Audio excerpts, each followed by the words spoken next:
Railway മ്യൂസിയത്തിലെ ഉൾക്കാഴ്ച കണ്ടുവന്നാലോ? 1979 Indian railway സ്ഥാപിച്ച ഇന്ത്യയിലെ രണ്ടാമത്തെ റെയിൽ മ്യൂസിയമാണ് ഇത്. മ്യൂസിയത്തിൽ പഴയകാല ചരിത്രങ്ങളും പഴയകാല ഉപകരണങ്ങളുമാണ് കാണാനുള്ളത്.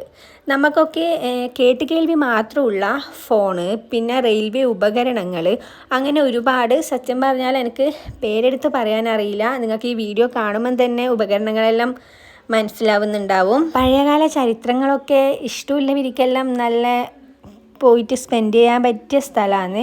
കുട്ടികൾക്കായാലും എല്ലാവർക്കും പോകാൻ പറ്റിയ സ്ഥലമാണ്. നിങ്ങൾ മൈസൂരേക്ക് പോകുന്നുണ്ടെങ്കിൽ എന്തായാലും ഈ സ്ഥലം വിസിറ്റ് ചെയ്യണം. പിന്നെ അവിടുത്തെ എടുത്തു പറയേണ്ട വേറൊരു കാര്യം, നമ്മളെ പഴയകാല ഓർമ്മിപ്പിക്കുന്ന റെയിൽവേ സ്റ്റേഷൻ, അതിനായി ഒരു റെയിൽവേ ട്രാക്കും പിന്നെ റെയിൽവേ ടോയ് ട്രെയിന്, അങ്ങനെ ഒരുപാട് സംഭവങ്ങൾ അതിൻ്റെ ഉള്ളിലുണ്ട്.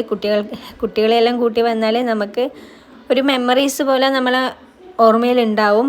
അപ്പോൾ എല്ലാവരും അവിടെ വിസിറ്റ് ചെയ്യുക. പോവാത്തവരുണ്ടെങ്കിൽ നമ്മളെല്ലായിടത്തും കയറി നമ്മൾ നല്ലോണം എൻജോയ് ചെയ്തിന്.